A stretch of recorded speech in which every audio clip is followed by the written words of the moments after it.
Kung gusto mong maabot yung mga pangarap mo, magbingi-bingihan ka.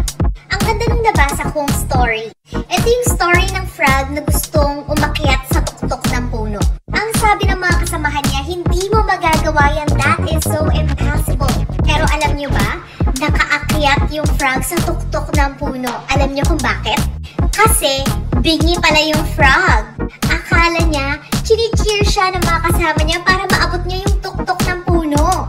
Ano ang moral lesson dito? Na kung gusto mong maabot ang mga pangarap mo, magbingi-bingihan ka. Alam mo na kaya mong abutin lahat ng mga pangarap mo.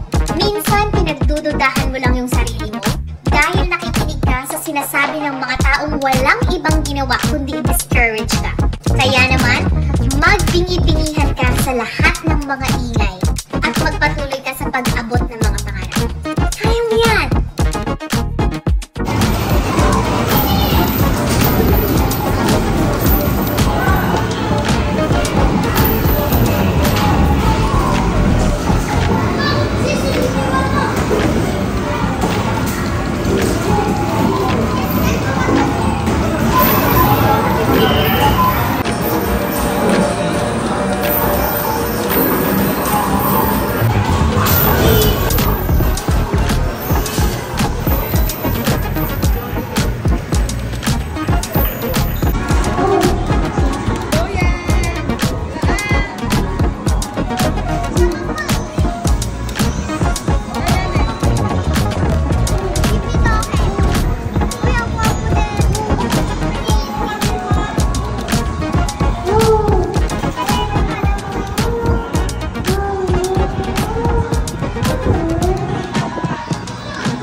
Uy!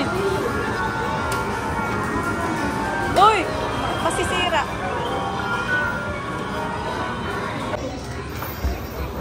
Shoot that ball! Go, Selena!